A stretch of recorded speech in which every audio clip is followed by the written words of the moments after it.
dangerous.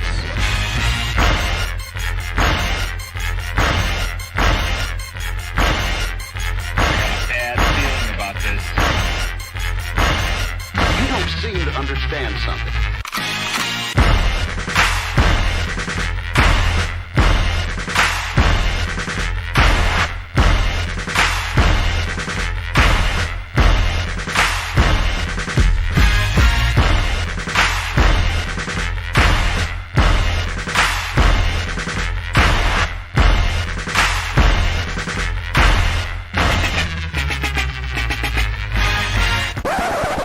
The thing that I like most about being a dad is that I see that I'm about to impact the world.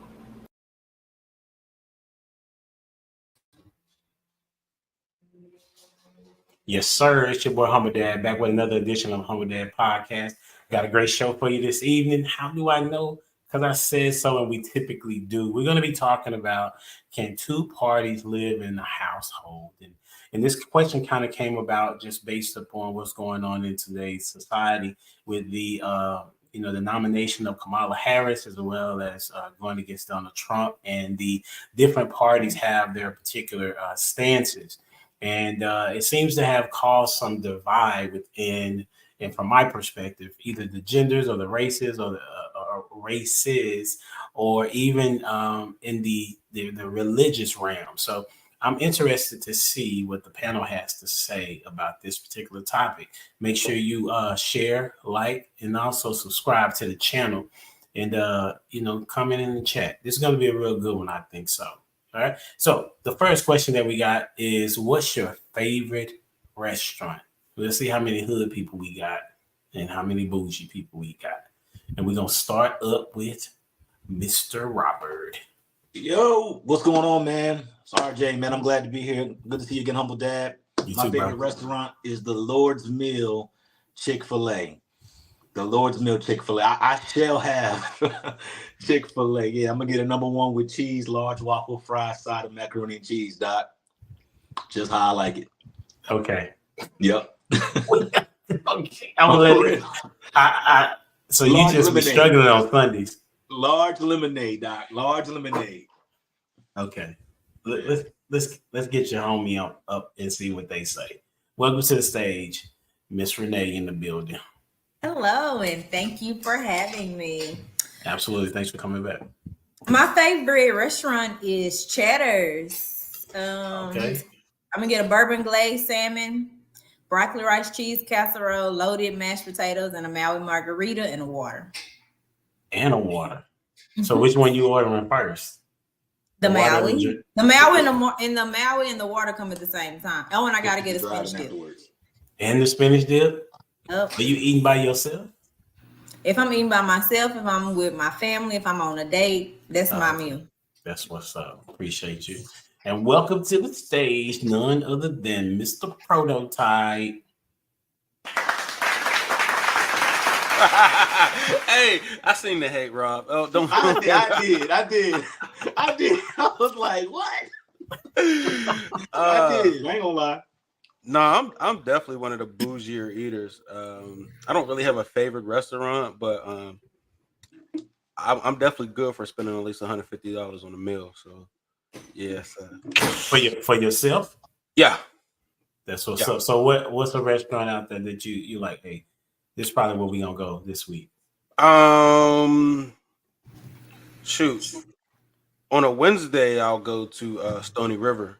I don't know if y'all know what Stony River is, but like on a regular day, like I'm bored, I'm hungry, I'll go to Stony River. You know what I'm saying? Or we have an Ethiopian restaurant out here called Desta. That's real good. But what's on the plate? Lamb and salmon and some steak. So yeah, lamb is right, bro. Yeah. So yeah, I'm bougie as heck when it comes to food, man. Like I shave no expense. All right, that's what's up. I don't think we gonna limit that to food though, but okay, here we go. Welcome to the stage, none other than Lost in Translation. Yeah, got these premium claps, man. What's happening? That's what's up. What you What's got going on, Humble Dad? How you doing, I'm good. sir? I'm good, bro. This was my birthday weekend, so yesterday was Good. I celebrated 46 on the Well, happy planet. birthday, brother. Happy Appreciate birthday. that. Happy birthday. Appreciate that. Yeah, let me tell you, my favorite restaurant, man, is Pizza Hut. You know, when I was a kid, we used to have to save up, man, from reading books, and we used to have to save up to get that personal pan pizza. And as soon as I got that little personal pan pizza, I was in love, man. It was all mine by myself. You know what I'm saying? I ain't had to share it with nobody. And it was crusty and it was cheesy all on the outside. You know what I'm saying? That's what I like. So I've been hooked ever since, man. So Pizza Hut is my favorite restaurant. That's what's up. So you was upset at the school cafeteria pizza then? Oh, yeah, definitely. But I'm still going to eat it, though. Oh, okay. You know, that square pizza is still good now. Real talk, bro. Yeah. Hey, and none other than when she run for president, we all voting. It's me, Jamie, in the building. What's up, y'all? I missed y'all last week, to be honest. Like, you know, I thought about you, prayed for y'all, felt some type of way that I wasn't on there. Yeah, And you then missed I a realized- really good show. I know, I watched it. Oh, I did. Yeah, I did. I watched it. yeah, for sure. My favorite restaurant is the Olive Garden. Like, I'm so glad that nobody said it too, because you got the breadsticks and the Alfredo sauce. You feel me? I'm just saying, and that good. I like. So all I things like free. when Prototype shakes his head when I be talking like he want to fight. You see what I'm saying? Like we hadn't. I even started. You don't So like that's like the free stuff. Yeah, why you don't like Olive Garden Prototype? It's disgusting. Like, Yeah. Olive Y'all think it's Garden. disgusting? Oh my gosh. Oh my Oh, god. y'all- Ravioli in a can is better than Olive Garden. Yeah, that's disgusting, man. Like The worst. Applebee's is better than worst. Olive Garden. Like Olive Garden, that's I Olive think I'm Garden. offended. Listen, Jamie, it's your favorite. Not It's my Lasagna in a bag, That's, really? and that's all that right. matters. Because I get a good glass of Riscato, and I be minding my Oh, you be business. drunk.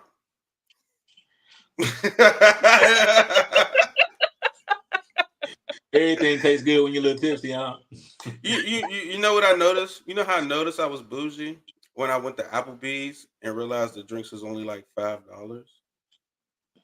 Like, wait, what? I'm used that's to paying when like you really. yeah, like one day out of the blue, I'm like, you know, I'm trying to hurry up and feed the kids after practice or whatever. And we're like, there's Applebee's right there. I ain't been to Applebee's in years. Let me stop. Yeah. And when it was like, I was looking at the drink price, and it was like, oh yeah, $5. $5 for this drink? I'm used to paying $25. Like, you know what I'm saying? It's just crazy. Yeah. Say on Wednesday nights it's like dollar margaritas. And they are trash. That may be true. Thank you, Renee. I appreciate that. I like how you threw that in there. So, Don't may even be waste your time. Don't even waste your time. Oh man, I think and for me, my favorite restaurant that comes to mind is BJ's. I like BJ's has this pizza that I really enjoy. I get the it's what fire brick oven pizza. So I get the chicken and the and spinach and jalapenos. That's what I put on my pizza. So it'd be pretty dope. And then they had this chicken sandwich that is really good as well. But I typically go for the pizza. So everybody got their thing. Who was the most bougie we see? It was Prototype. Prototype. And then the Said most 150. ghetto was what? Lost with that Pizza Hut. That slavery personal food. pizza. That's prison food. Prison pizza tastes better than Pizza Hut. He said he okay with it. You been to prison, Mr. Robert? Listen, Nah, but I got If friends. that's- So how you know? listen, I if got that's friends, prison man. food, Come lock on, me man. up, We took a man. field Lock trip. We me took a field up. We took a field trip, man. We took a field You took a trip. field trip? Yeah. It was Anytime that you what was pizza, that, like- Scared Straight. Yeah. Oh Took a little field yeah, trip. man. yeah. That's hilarious, Yes. No, that prison food will have you fasting, boy. You been to prison too, Proto? I mean, I walked through, you know what I'm saying, for a couple of days, and I didn't eat not a thing. You know what I'm Yeah. saying? I Oh, because fasted. they didn't have $150 menu. Listen. I didn't eat anything that they served for 3 days. It was Proto a straight said- Jesus fast. Proto Water. said $1,000 go a long way. $1,000 Like you bond voluntarily fasted without a choice. It wasn't even close. As soon as I looked at what they were, I'm not eating that. No. Guess I won't be eating until I get out of here. That probably changed your mind on your behavior. My dude. It worked. He was scared straight. $1,000 bond go a long way. Wait, let's get it started. Hey, we gonna keep it simple. What is equally yoked? What does that mean? What does equally yoked mean? Give you all some think time. See what y'all are talking about. You know, if you need to get your dictionary, that's fine too. Take you some notes. Because it says that in the Bible that you should be equally yoked. But even if you was not using the Bible, it would make sense for you two to be on the same page in some regard, right? So let's talk about it. What is equally yoked? We'll start with you, Lost. Equally yoked mean that you have two people who are like-minded. They're going in the same direction with the same purpose. I think that's exactly what equally yoked is. Now, we may not always be equally equipped, which is okay because we'll be able to, complement each other. But as far as being equally yoked, I think as long as you're going in the same direction, you're equally of the same mindset going in the same direction. I think that's the very basis of being equally yoked. That's a bet. Who you got going next? I'm going to go with Miss Renee today. Renee today. Let's go. Well, I agree with Loss. I do believe equally yoked mean y'all have to have the same base level of understanding on what y'all want together, and then getting there may be thought about differently, but ultimately y'all have the same end goal in mind. So the foundation must be like-minded. So that's my interpretation of equally yoked. Mr. Robert, it's on you. Thank you, Miss Renee. I appreciate that. Equally yoked. So you got like-minded, Renee and Lost Translation said. But I think, going in the same direction, like-minded, but it's also about going the same speed. I think you got to be in step. You see what I'm saying? Because we could be like-minded, we could have the same thought, but if our trajectory ain't the same and I get there before you, or you get there before me, one of us now look like a liability. And one of us look like dead weight. And if we don't have the maturity, if I don't have the grace to carry you, if I'm not assigned to carry you, right? Or you're not assigned to carry me, even in having the right thought, if we don't have the right speed, it's easy to say delay is not denial, but I don't think anybody in 2024 wants to be held back. You know what I mean? And I think in 2024, we suffer from a thing called patience. And so I think trajectory has to be involved with being like-minded and going in the same direction. Just adding to what they said. Jamie, let's go. Okay, so I think I'm going to add to what you said. Like you said, with speed, but when you look at a yoke, right, especially when it comes to animals, it was two animals yoked with this thing. And that means they would have to be same height, a little bit shoulder width. We'd be able to carry the burden the same. At least we'll be able to carry the burden. So what you said, Robert, was we have to be at the same speed if we're carrying this burden the same. I can't go too ahead of you and you can't go too ahead of me, or we're going to be off. You feel me? So yeah, equally yoked. It still has to be a standard core values, and we have to be going at the same trajectory in the same direction. So that's prototype. I would add on to everything y'all said was great. I would add on top of that complementing skill sets. You know what I'm saying? So if I'm strong this way and you're strong that way, completely together, we make a complete package. You know what I'm saying? So I would say complementing skill sets. I'm good at what I'm good at and you're good at what you're good at, and together we make a complete company. So that's what I would add on top of everything y'all already said. That's dope, man. I was gonna say that, but to put it, I guess metaphorically, you're familiar with math. Y'all familiar with the complementary angles? Yes. Yeah. For those that are not sure, complementary angles is a 90-degree angle, right? And if you have two complementary angles, then and you put them together, then that'll make a square or a rectangle, so to speak, right? So I would say to add on to what you all are saying, that equally yoked is where I may be weak, you're strong, but we're all in alignment in where we want to go, right? So for example, I may be strong in finances and she may not be, but she has the heart and the desire to have financial wisdom, right? I may be weak at cooking, but I'm willing to cook, and I just don't know how, but she's really good at it, and she can help me and teach me how to do that, right? So that is a part of being equally yoked, and it's not necessarily always that you're going to agree, right? That's the part that comes into play. And so, did anybody want to add to their answer?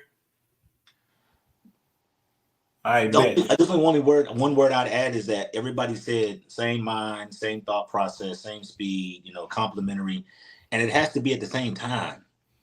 Like I can't in a space of maturity and you're not, vice versa. You know what I mean? It just, if we're trying to buy a home together, we both got to be willing to save, make sacrifices and stuff like that. You got to do it at the same time. I think time is the biggest key to being with someone or being like-minded with someone. Like, are we doing it at the same time? That's all.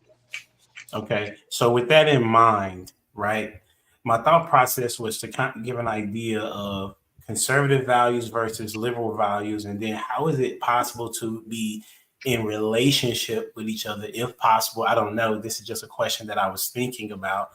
But before we get into that, I just want to know, how would you describe professionally what are liberal views or values? What are liberal views or values?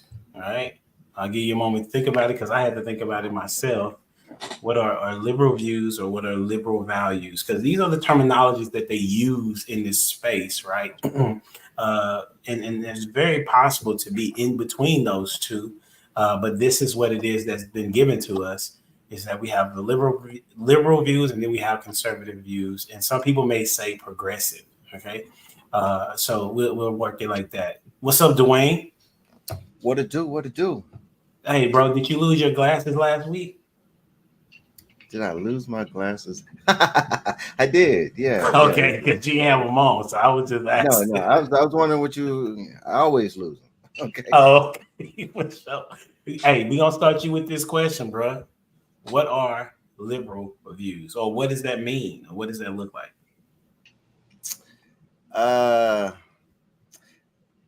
Think about, I would say Christian virtues and flip it on its head and make it like humanist virtues. So you can do what you want, love who you want. And whenever I'm talking about love, it's not like, in the Bible where it's talking about brotherly love. I'm talking about like you damn near make love to whoever you want. See, I like that, Robert. I like that. You're going to need a neck brace switching that neck like that so quick. But yeah, as for like even one of their main issues now is like the whole LGBTQ. So that as for that's typically like as for their views now. So I'll go with that. Take the Christian virtues, flip it on its head, and then add humanistic virtues. Gotcha. Who you got next? Jamie, what it do? I'm gonna go the safe route. And I'm going to say what the dictionary said. Dictionary said, you ready? Y'all ready? It says liberal, willing to respect or accept behavior or opinions different from one's own, open to new ideals. And I'm going to add that that's a lie. Because if you don't believe the way that a liberal believes, then you're the enemy. And so it's like they're not accepting of like a conservative value. We're wrong for having a standard. And so, yeah, like I'm just going to go ahead and go with Dwayne, because now they're trying to add P to the alphabet community, and that's for pedophiles. Like, no, it's minor attracted persons is what they want to call it. And so they're saying, how can you tell an older person that they can't love a child or want to be with a child? That's where we're at right now. That's on the shopping block right now. MAP, minor attracted person. So Dwayne, see, that's why you said it, Jamie, because you knew I was gonna say something, huh? Right. What happened to the political correct? Like you went to the dictionary and did. Listen, I'm not tripping. I just didn't see it coming. That's a bogus definition. I didn't read the definition before I started saying it, so I read it like with y'all, and then I listened to what I said, and that sounds stupid. So you reacted to your own reaction. I got you. Yeah, that was good. That's what. Yeah, it was. Who you got going next? Renee. I'm gonna have Renee go. Whew. The nicest thing that I can say is that they are, I'm gonna say, selfish. They believe they should be able to do whatever they want to do, like whatever is beneficial for them. Like that's the nicest answer that I can come up with. Okay, I didn't know that's where you was going. Okay, who you got going next? Lost in translation. Let's go. And you delayed a little bit, Renee. Thank you, Renee. The term liberal is one of those things that's you have to take a look at it as if it's a building material. Being a liberal is like being squishy. You know what I'm saying? It's whatever floats your boat today. You know what I'm saying? And it's one of those things that you can't really build a foundation on something that's squishy. Now, at the same time, being a liberal, in certain cases, you want to be accepting of somebody else's, situation, but at the same time, you can't tell other people, what to believe in. As it was said in Joshua 24:15, as for me and my house, you know what I'm saying? We shall serve the Lord. And whatever he said, that's what goes for us. Now, whatever you decide you want to do, that's on you, but you can't tell me, how I should address you. You know what I'm saying? You can't tell me how I should believe, you know what I mean? And there's strength in solidness and foundation. So I think being liberal is I would use that term as being squishy and malformed, you know what I'm saying? And something that's not definite, more of an amoeba, so to speak. And I'm gonna go with prototype. Why y'all hate liberals? It's not hate. It's not hate. It's more of a spotlight. You just asked the question, man. Prototype liberal, y'all. Prototype liberal. He say, "Why y'all hate me?" It's not me. Man. You the problem. I'm not. You, man. You're liberal. I'm not liberal. Listen, this is 2 weeks in a row that this laugh, bro. I'm just trying to figure out why y'all hate liberals. Hey, you get an answer and then you can ask that question because that's a good question. I mean, what are liberal views? I mean, for me, I would say liberal views are they want everybody to be able to do what they want. You know what I'm saying? So whatever they feel people want to do, they should be free to do such things. So that's what I would think a liberal views is. Or the detail y'all went in, y'all hate them. You know what I'm saying? Like I don't hate anybody. It's just sheesh. You know what I'm saying? Defend yourself, prototype. Defend yourself. Look, I don't gotta defend myself for something I'm not. You know what I'm saying? I'm not liberal or conservative. Yeah, but, he said that before. Yeah. You know what I'm saying? It's just I can tell you I don't like them. So Y'all didn't turn prototype into podcast Santa Claus. He's over there laughing like he had a bowl full of jelly. You know what I'm saying? Y'all be wild. Y'all been wild since we began in politics. You know what I'm saying? So HD is on you. Hey, let's go, Robert. I think them little bad kids you see at Walmart on the little leashes. You know what I'm talking about? Them little bad kids that touch everything. Liberal. Them kids that go to school and don't mind their manners and always talking back to the teacher. Liberal. You know these kids that's outside past the street lights. Liberal. You know what I'm talking about? Liberal. You know, so I just think, man, they rebellious, they unruly, they don't have no home training, they was left to themselves, they need a beating. Liberal. Get you some liberal rules, man. These kids is bad. I think, man, liberal, man, yeah, man, it's like no stream of consciousness as it pertains to like having rules. It's the opposite of rules. And it's like your own interpretation of rules. Like being at 9 and like you type, if you liberal to be like, you mean 9 Eastern or 9 on the West Coast? You know what I'm saying? Like you always trying to stretch a rule, man. You know, sit your liberal butt down before I beat you. All right, I'm done. Go ahead, Humble Dad. That's interesting. Prototype said y'all hate liberals, but then he says he does too. Is that what you said? No, Look, I he's on the just said football that. team. I don't hate liberals. I don't. Oh yeah, that's right. You said you don't hate anybody. No, I don't hate liberals or conservatives. Yeah, I'm yeah. neither. You know what I'm saying? But That's y'all are assigning bad traits to people that don't got nothing to do with them being liberal. That's interesting. We gonna. I like the. Okay, so you're saying that the things that they assign to the liberals, you don't see. Is that fair to say? I would say that for sure. Because some people don't even. He's talking about kids that's outside in street lights. They're not political at all. I'm talking about them kids that be blowing up stuff at schools and stuff. They ain't got no home training and think they could take talking about the rules. They mad. Liberal. They not liberal. Yes. They don't even know what that is. He's talking about the kids. He talking Prototype about saying kids. those kids that you're liking them to would not necessarily be able to do that. And what Robert is saying is that he's liking them to the kids that have to be on the leash but are upset about being on a leash, and they're still wilding out even though they're on that leash. That's what he said. He said they don't really apply to. They don't think the rules apply to them. This gonna get me canceled, Humble Dad. Well, you're on my show. I don't know how they're gonna cancel you. I'm gonna get canceled for this. But if you under the age of 18 and you think you can determine your sexuality, you will like that's crazy. You gotta stop doing that. And us as parents, we need to. You don't get a choice. You was born with the genitalia. You don't know. You don't get to explore. You are what you were born as. Liberal self. Sit your liberal self down. I'm done. What do a street light kid and the gender conversation have to do with each other? Because it's like, go ahead, Dwayne. Keep chiming, Robert. Go ahead. I mean, because it's like they liberal comes from the Greek word liberty. You know what I'm saying? And like they think that I get you curiosity, right? But then there's a line where curiosity just goes against, I don't want to say humane, because that's a whole nother conversation, but it just goes against what was defined in the beginning as right and wrong.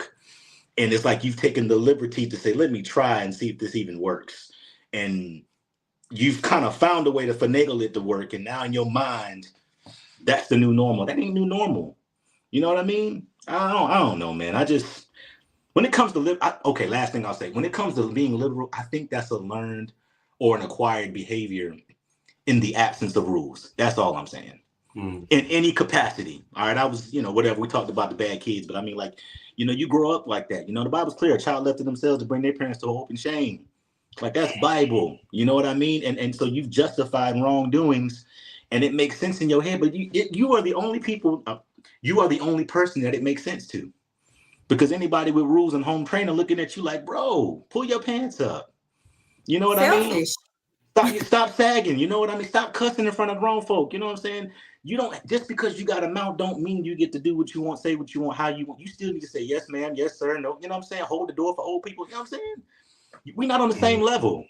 When you don't have a consciousness of where you are in the trajectory of people, like if you don't realize you're 18 and this person's 60 and you probably should let them sit in the chair, like, you know what I'm saying? When you think you're on the same level, you think, that's liberal, not conservative, no rules, no boundaries. So transition into that, then what are conservative values? Robert, who you got going next? What are conservative? The conservative values is the 10 Commandments. Go, Jamie. Well, you took it. I just was gonna say that. Like that's the standard. That's not fair. You said 10 Commandments, and you said go, Jamie. Like when we're supposed to go? I was supposed to get a bomb drop. I didn't get one. So we're supposed to go. Boom! I did it myself. Yeah. Get that man a soundboard. Yeah. You know what I'm saying? Like, I got you, Robert. Yeah. Let's keep it simple. Who did that? Oh no, man. It's all good. That was not me. What you got, Jamie? Proto. What you got, Jamie? I'll go with Lost in Translation. Thank you, darling. Listen, wait. Did you go? That was your answer? No, because I was really gonna say the 10 Commandments because it's really that to me. Okay. Yeah, he said it, and then it was like, oh, well. I mean, we're gonna keep it simple. It's 10 Jamie, things, just say right? the Beatitudes then. The Beatitudes. Or we can say the fruits of the spirit. There we or go. We can even say, love thy neighbor as you want to love yourself. There you go. There you go. That we can do that. Lost, what's up? Yeah. You know what? Conservative values is order. You know, God is not the author of confusion. You know what I'm saying? And the rules give us a boundary and a place for us to operate and for everybody to understand. As long as you reach some type of understanding, there'll always be some kind of order. It'll be the same way if I was married. My wife would not be allowed to have a boyfriend. You know what I'm saying? No, sir, that's not how that works. You cannot have a boyfriend, you know? And a lot of times when people want to sit up here and say, you know, I'm a liberal or whatever, and the minute you introduce something like that, they'll be like, nah, I don't really go for that. And you have to ask them, are you really a liberal? You know, I mean, let's think about that for a minute. But the simple answer is order. You know, being a conservative is order. And it's an understanding of having the rules and abiding by the rules so everybody can reach an agreement. And everybody knows what to expect. And I'm going to go with Dwayne next because I know he had his finger up, man. No, I appreciate it. I love that order. I was thinking discipline and self-control and personal responsibility.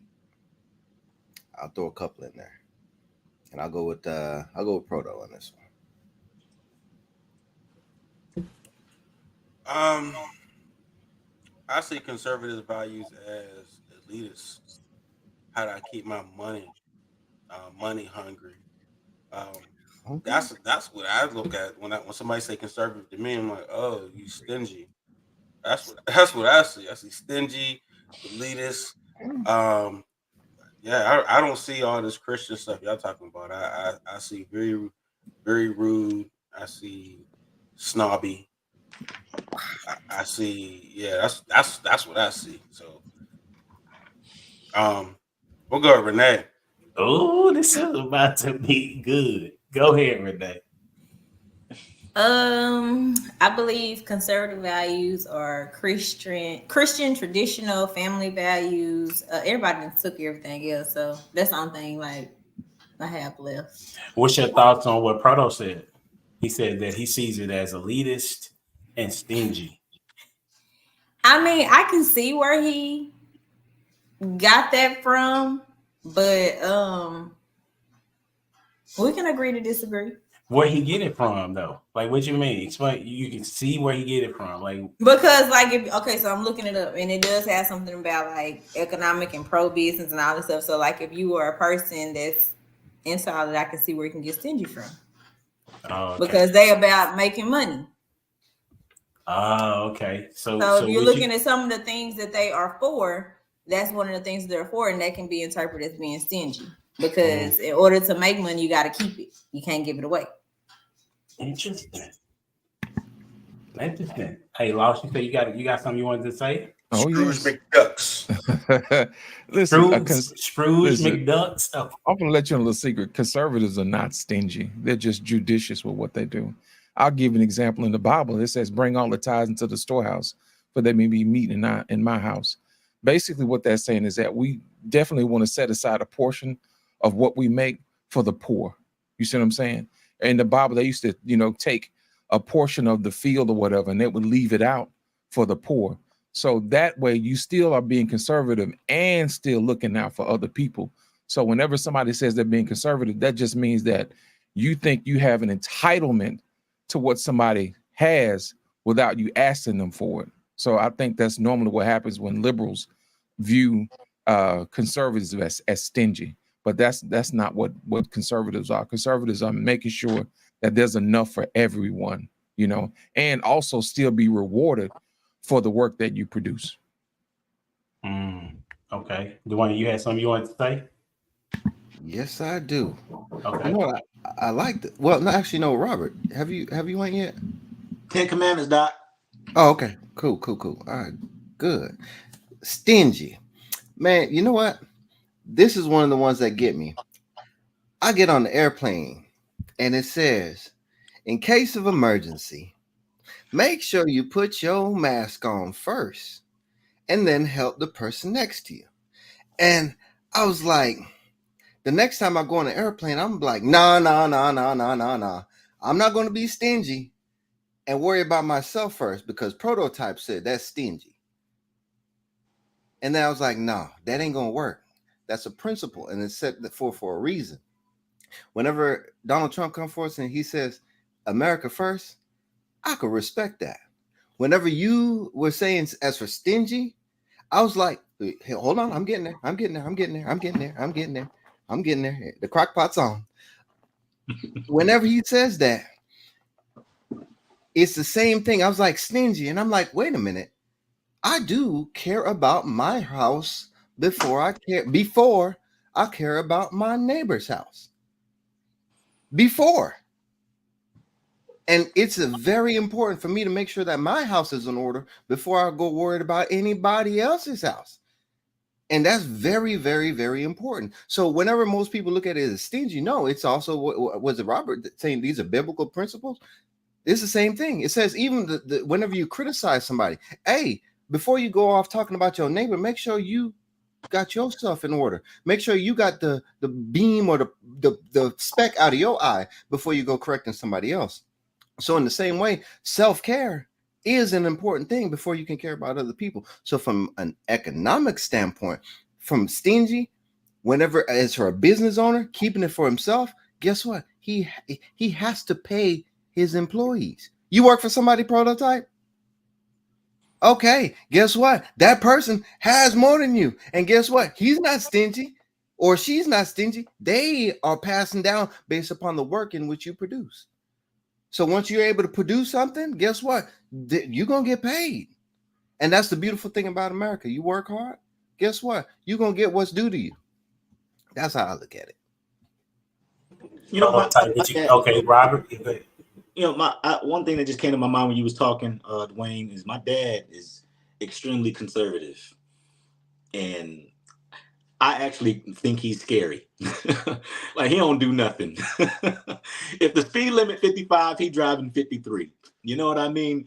If they said it don't matter what it is, he's gonna do 2 notches below. He's very conservative, but I'd also say that he's a guy that takes thought for tomorrow.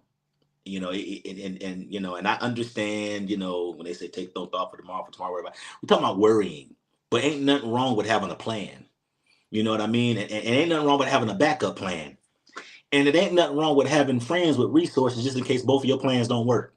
You know what I mean? And so a conservative person, you know, they have an idea, they have strategy, they got smart friends. And then they, like I said in the beginning, they come in the house before 9 o'clock because ain't nothing open after 11 o'clock but legs in the hospital. Okay? And I don't want no problem. Whataburger.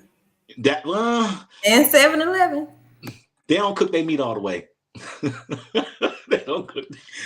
One of my friends got salmonella from this. No, I'm just joking. All right, so no, for real, like conservative though, like, and so to really get some context out of it, I really think that taking away from or extracting the word stingy and just saying a person that's thoughtful for themselves, thoughtful for people that's around them, thoughtful for their legacy, thoughtful for anything that's connected to them, thoughtful about their reputation. You know what I mean? I'm not going to say too much because I don't want nobody to take me the wrong way. I'm not going to do too much because I don't want, you know what I'm saying? A conservative person is a person that has a stream of consciousness, that's socially aware, that's self-aware, and they just have a way to place themselves in situations where they don't draw too much and not enough attention all at the same time. That's all I was going to say. So why is conservative considered racist? Ooh. Man, let's keep it real, man. If it wasn't if it wasn't for the liberal black people still be slaves, you wouldn't have no wiggle room to even be conservative. It's the liberals that gave us the wiggle room to be married to actually act conservative. So you know, or it's the liberals that gave us that. Like, you know what I'm saying? Like the fact that y'all going off the rails about conservative this and that, and y'all hating on liberals like that. Without that extremists on the other side, we wouldn't have the freedoms we got to be us. in our conservative manner. You know what I'm saying? Like black people shouldn't be conservative or liberal.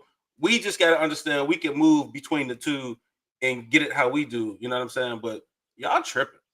So Jamie, what you got? Wait. I want Jamie in. I want Jamie. Go ahead, Jamie. What do you think? Oh, I didn't have nothing to say. I was taken aback that he went off like that. Like, I'm just still here like, oh, okay, because like you feel some type of way about conservative people. Why? No. Why do you hate us so bad? Like, why do you hate us like that? Like, why does us having a standard bother you so much, Prototype? Like, why? You feel me? Like, what did we do to you? Dwayne, I need you to have my back on this one. I don't have a long point, but I want us to, listen. How did black people get into baseball? So I ain't even answering that. How did black people get into baseball? I'm about to answer that. It was a liberal that was like, you know what? Let me get this one black guy into baseball. Oh, this actually works. Now black people can play baseball. So I don't want us. Dwayne, have my back, dude. No, this is This is transitioning into where I'm going to get to, though, right? So because this is a part of the dialogue, right? So let me chime in real quick. What he's trying to say, right? Based on what he's seeing that there was a liberal person. You're saying they were white? Is that correct, Proto? White liberal that was like, hey. Maybe we should try to get black people into baseball. Let's find one. Bet, right? So do you know who that was? I got you lost. I can't remember his name. I bet if you get a chance, I would like to definitely find out who that is. Now, if you would go even further back than baseball, Prototype, and you went back to slavery before we was playing baseball, right? You would see that it was conservatives that saw it as inhumane, and then some people would even go check. I thought the same thing you thought until I went to go check, right? So what ends up happening is that it was almost like a religious thing to some degree, that they were saying that it's not okay for us to treat these people like that, right? Treat black people like that. That was the conservative. You can go check it out. I kid you not, right?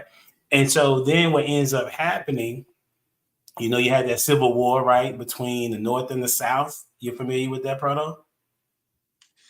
Give him a history lesson, sir. Let's go, sir. Work the text, sir. So if you're unaware, the North was like, listen, we want them to be free, and the South was like, no, we want to keep them slaves.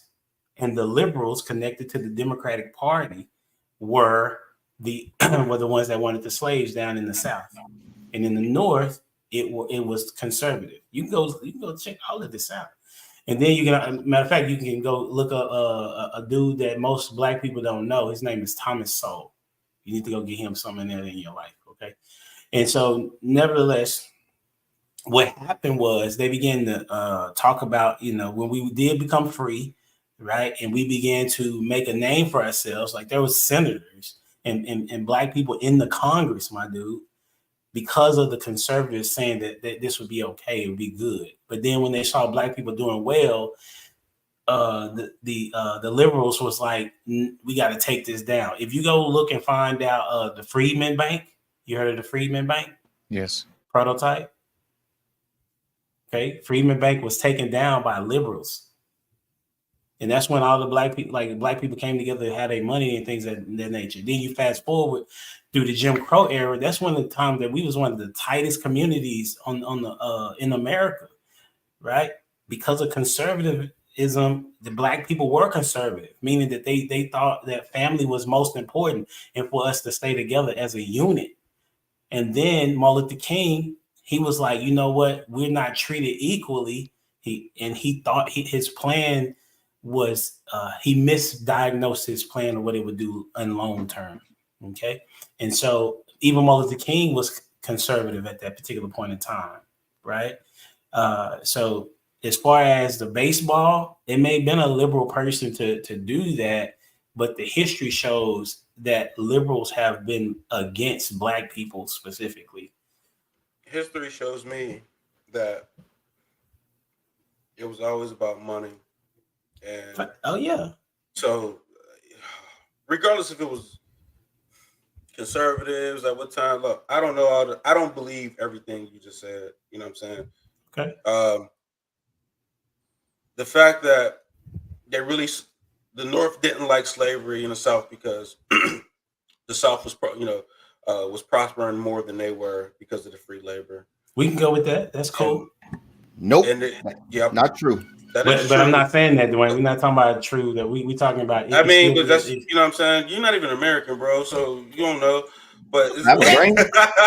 But no, the beautiful thing about it, I wow. don't have to be American just to have a brain. No, it was all about bread. So that's why the South was like, it's the same reason why South America is a third world country at this point. You know what I'm saying? Because they was driven off of slave power and didn't want to industrialize. You know what I'm saying? And America industrialized and became a higher power. You know what I'm saying? But it's the same thing that between the South and the North. Like, we got slave power. We want to keep our free labor. You know what I'm saying? This is how we're eating. We're producing more dollar than you guys. We can split from y'all. We don't need y'all economically. You know what I'm saying? So that's why slavery became banned for real. So, I mean, call it how you want, man, but it's always about bread. We don't got no business being conservative or liberal, like I said earlier. So that's a very fair statement. Dwayne, what you got? No, I'll give the floor to Lost. Here's the thing, man. A lot of times we don't have a grasp of what conservative tenets are. One of the tenets of conservatives is being a free market value. You know what I'm saying? And being able to do what you need to do in the market. Now, I'll give you an example. Prototype said earlier that it was a liberal that gave, the baseball player the first person to play baseball, a black person play baseball. I would say it would be a conservative, because that conservative was the person who wanted to get an advantage. If you see that you have an athlete that can actually beat your other athletes and you can win more games and put more butts in the seats, then yes, that's probably what really opened the door for black athletes. You see what I'm saying? It's the very reason why it maintains the financial structure of a country. It's the main reason why we don't pay $20 for a loaf of bread, because we only have one company that makes bread. You know what I'm saying? Competition breeds value for the customers. So in this particular situation, when you have people who are conservative and let the market handle its situation, where it actually creates competition that actually drives down the price of goods and services, which is actually in essence good for everyone, because you'll have more money to spend in other places and you'll have more time to be more inventive. Humble Dad, earlier you talked about having people freed the slaves. Well, people don't realize that there was a major invention boom that happened right after slavery, when a lot of blacks got patents for being very inventive. You see what I'm saying? They're coming up with different things. It was like an explosion of wisdom and knowledge that came out of nowhere, that some of this stuff we still use to this day. And that's all due to being a conservative, because you're allowing the market to dictate the services that are provided to the people, and also a structure, and you also rewarding those for coming up with those ideas. So I think what people need to realize, that being a conservative, they look at the money aspect, but actually it's really not about the money, it's about the principle. Let me tell you how my mom actually broke down being a conservative and a liberal for me. She told me when I was a kid the story of the ant and the grasshopper. You know what I'm saying? And then what happened was the ant and the grasshopper, winter was coming. So the ant would diligently work and store up food and set that stuff aside for when winter comes, he'll be able to last. Well, what happened was the grasshopper went out and played and had a good time. You know what I'm saying? Didn't put nothing up. And what happened was when winter came, the ant always had something stored up, but the grasshopper didn't, and the grasshopper died. So that's the story that my mom painted in my brain, my childlike brain at the time. The difference between being a liberal and a conservative. This is really interesting, right? Let me jump in real quick, if you don't mind, Humble Dad. Oh, not at all. Go ahead. Forgive me. So, a gentleman at work turned me on to this book by David Pink called Drive. And there is three, they use the AMP as the acronym, and it's autonomy, mastery, and purpose. Autonomy, mastery, and purpose. And as he was explaining this to me, and we were talking about work, and as for relating to work and having a good work environment, and he's one of the best managers at the company I work at, and he told me why it was that he does what he does and how he does what he does. He gives his people autonomy.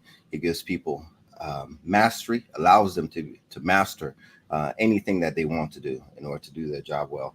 And then he gives them a purpose, or allows them to give themselves purpose. So I thought that was beautiful. The reason is because it ties into my study, appreciate your prototype, of American history. And in my studying of American history, Alexis de Tocqueville came to America. He was from France, came to America, and he examined the difference between the North and the South.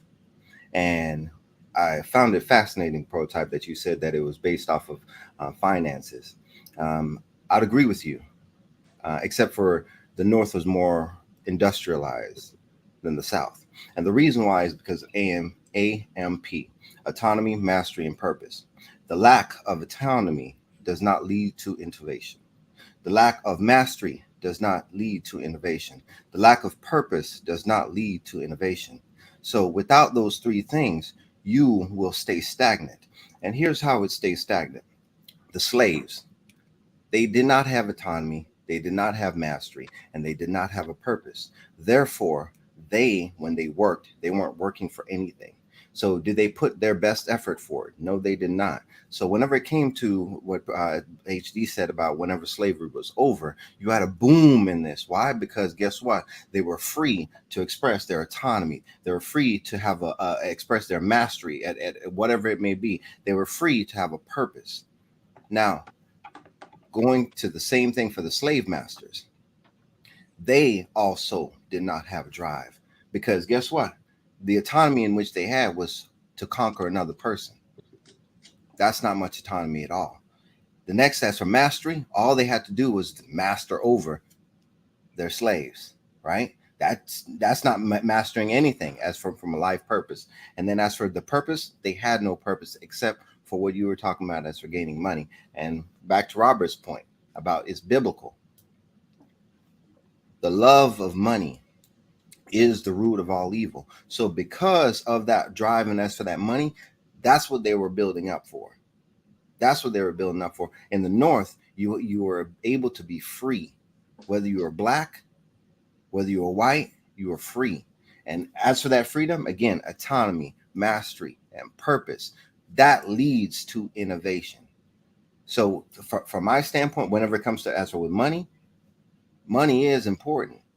But how about making money for your family? And in the South, Black people did not have that ability to make money for their family as the way that the white folks did. And I also want to, from a historical standpoint, with my Jamaican tale, all right? In America, as for with slavery, it's a beautiful thing whenever you realize it did not take Black people freeing Black people. It took white folks alongside of Black folks to free Black folks. And the reason why I say it, and I say it like that, because Christianity ain't for no color. Christianity is for human beings, period, that want to be free. So there's a group that wants to oppress, and they don't care what color you are. They want to oppress you in any way, shape, or form. Christianity liberates you. And last thing, the slave masters did not want you to be able to read. Why? Because if you're able to read 2 documents, you would realize that you're free. If you were able to read the Bible, you would know that you're spiritually free. If you were able to read the Constitution, that would tell you that you also are able to be physically free. That's why they did not want you to read. And those people today are the modern day Democrats. Your Confederates in the South are today's modern day Democrat. They want to convince you that there is some kind of switch of the party, a big switch. There was no switch. Hello? Man. Ooh, you dropping bombs? Hey, can y'all hear me? Oh yes, we had to let that thing breathe, man. It was so quiet, Hey. but I didn't know. All right, now this when I put in the back chat, I went to go research what Prototype was talking about, and I said it was a guy by the name of Branch Rickey. He's the White Dodgers executive who signed Jackie Robinson to a contract and became his mentor. Was a Republican who believed in racial equality. All I did was copy and paste what it said when I Googled it. And then I don't even like Google. I don't use Google, but I use GoDuckGo. But nevertheless, if you just look up his name and just type Branch Rickey was a Democrat or Republican, and all his stuff comes up, and it's all connected to him being a Christian and a conservative at that, right?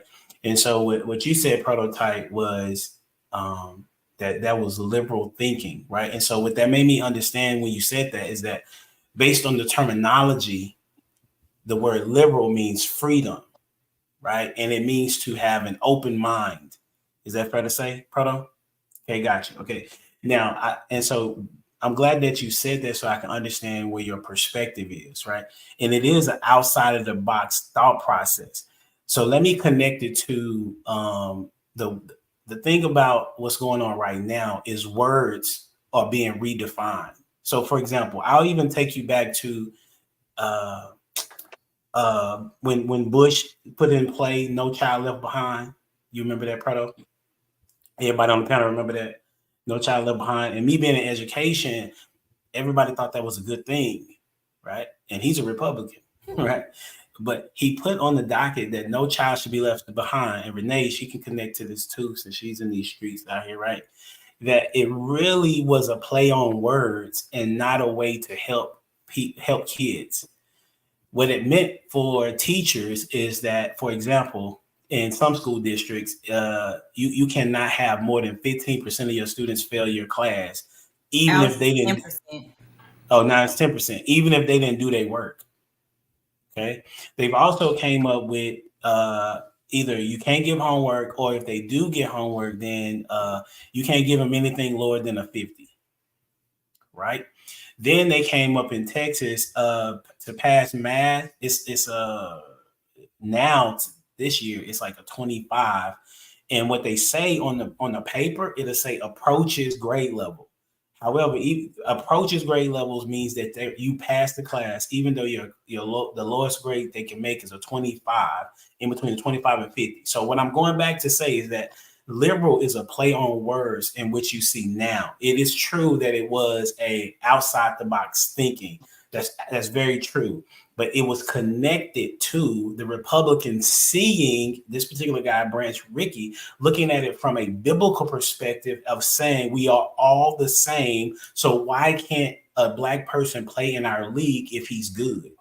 Right? And when he got into the league, the racial divide was mostly from the Democratic side. Right. And so that's what I'm saying. There's been a play on words as it relates to liberal. And it's unfortunate. It's connected to what we have in this world today, is that if we can change how the word looks, and when we're talking about it, then people will be able to suggest something different. Right. So I want to ask this question. How can, or in this case, my question is, has the nomination of Kamala Harris increased the gender war? Because it seems to be a conversation that is not able to, like, we on this platform able to have a really good dialogue, and you know what I'm saying, whether we and it's good that we have opposing views so we can walk and talk through them, right?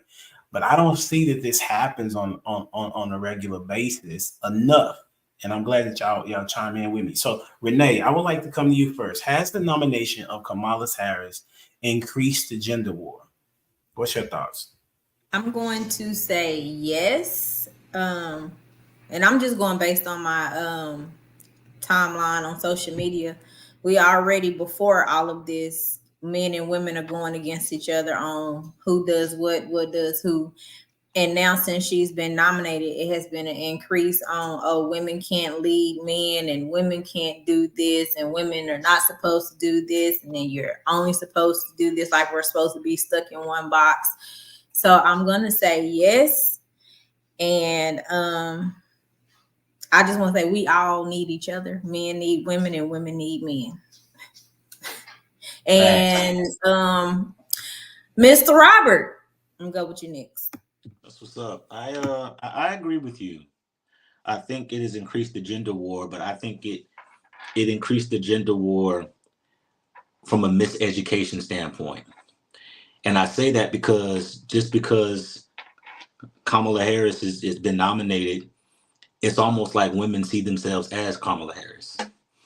And instead of looking at her qualifications or her resume, so to speak, the women I've talked to see themselves as her, and they don't even meet, echelon. You know what I mean? So it's increased the gender war because it's given. I love the opportunity at equality, and I'm not really opposed to a woman leading or a man leading. I just want the right person to lead. That's the first thing for me. But more importantly, I don't want it to turn into one thing I said before, and I kind of had to kind of correct myself a long time ago is, at the time when Michelle Obama was even talking about possibly running, I was like, man, this makes me feel like my daughter can do it, and that's a good thought, right? But in actuality, putting that in her head that she can do it was prefaced around just because she was a woman, not because she was qualified. And I think the gender war has been complicated because it's allowed women to kind of say, it kind of speaks to that entitlement more than that empowerment. Because a woman did it, now I can do it. But it's not so much I can do it because I'm qualified, but it's just because I'm a woman. Because, I remember that song, I'm Every Woman, when Whitney Houston came out with that. And it's kind of like, it has to apply where it fits, And so I think it's increased the gender war because men don't know how to really communicate that they just want an effective leader regardless. And women think that they're qualified to do it just because they saw someone that looked like them do it, which is why I always say gender indifferent, race indifferent. I'm not voting for somebody just because they look like me if they're not qualified. I'm not voting for someone just so that I can put my daughter in office at one point or if she's not qualified, just like I didn't want to put no black man in office just because he was a brother, And so I just think there has been a continental divide from the brain perspective in terms of empowerment. In terms of entitlement versus empowerment. Dwayne, what you got, man? You muted, Doc. Monster got you, brother. You muted, Doc. Thank you. Bro, listen. I was double muted. I had to zip it. I'm very vocal. How are you that consistent at not being able to put? I'm like 1 for 4 right now. I'm 1 for 4 right now. Okay? There's been one show that I can remember in the shows that we've done that you were consistent at coming off the mute button. Like I don't understand. Just do me a favor. Just pray for me, okay? Just pray. You know what, Dwayne? As long as you keep dropping them balls, it's all right. You can keep missing that mute button. I appreciate it. HD, if you could give me the liberty, I would like to do a survey. Liberal. I'd like to do a quick survey by the show of hands. Who believes that what Martin Luther King said about judging a person by the content of their character rather than the color of their skin is potent as like very vital for society? Just by show of hands. You said vital for society? Yeah. Okay. Yes. And we and I thought it was true. Vital for society and true. I thought that, right? And I've been believing it. Being from Jamaica and all, Proto, I believed it. Now, what I'm impressed by is how in such a short span of time we have been able to blind ourselves to that truth. And the reason why I'm saying that is now we're, and I'm also then flip that question. As for gender war, it's more of an identity politics in which we're playing against amongst ourselves. So it moves itself from not just being gender, which is one item, to being many items. As for identity politics, so for me, has there been an increase in identity politics or the war on identity in politics? Absolutely. Absolutely. And is that a good thing? Absolutely not. And that's the whole purpose of this whole DEI movement, right? It's not whether you're qualified or not, it's whether you check a box. So in our excitement of reaching this goal of first this or first that, what are we doing? We're foregoing the best qualified candidate. And I'll put it to you like this. As a conservative who leans more Republican, I look at the Democrats and I'm like, man, y'all messed up. Y'all messed up, because whenever they even pick Kamala Harris, y'all have way more qualified candidates who would have put up a much better fight. I want to see a fight. And in the fight, what I'm speaking of is for the best ideas. A fight for the best ideas. Because guess what? At the end of the day, it's going to race to the top, and we're just raising the standard. And in my opinion, because we're just looking to check the box, the standard is getting lower and lower and lower and lower and lower. So in this war, y'all all lose. We all lose. Who you got going next, boss? Prototype on you. Prototype. Roll that beautiful bean footage. So I'm like, I mean, you kind of clarified it, but I'm like, why do you care who they pick if your guy's the winner? You know what I'm saying? If your guy's going to win, you know what I'm saying? But I guess it does it presses the ideas maybe, but you know what I'm saying? But he got a plan and he's going to do what he's going to do anyway. You know what I'm saying? Like, to be honest, I don't think she got a shot in hell, but I mean, it is what it is. I'm not a fan of her, but I'm just so confused on why y'all even care who the Democrats is picking if y'all believe in y'all guy so much. Before we go, no. Before we go there, my question is: has the nomination of Kamala Harris increased the gender war? And then I think that Dwayne was trying to say that the reason why it has is because they've chosen to pick her because of her skin color, as opposed to picking the most qualified, and that's typically how men rock anyway. I think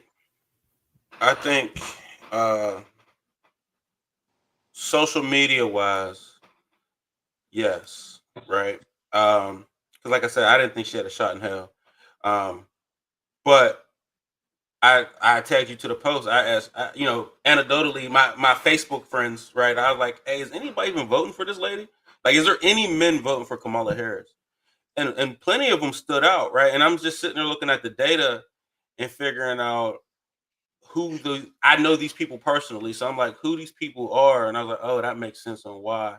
A lot of people well, I guess y'all Gen Xers, a lot of them still are very attached to racism. You know what I'm saying? So they still have them racism, the scars of racism. You know what I'm saying? Which millennials and Gen X, Z? Who's after millennials? I think it's Z, whatever. But millennials and like we kind of like let them racist things kind of disperse a little bit. It's not as heavy as a Gen Xer might feel it or a boomer would feel those racial things. So it's like, I don't know where y'all come from at this point, but I know where I come from.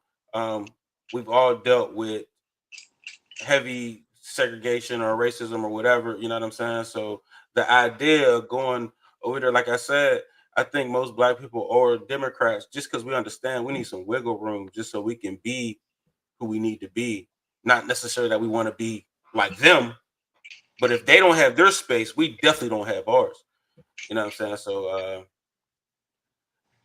yes, social media wise, yes, I think it has increased the gender war thing, right? Anecdotally, I see a lot of men, saying I'm with her, which I'm necessarily confused about, but it always ties back to I'm interrupting. How they feel about racism.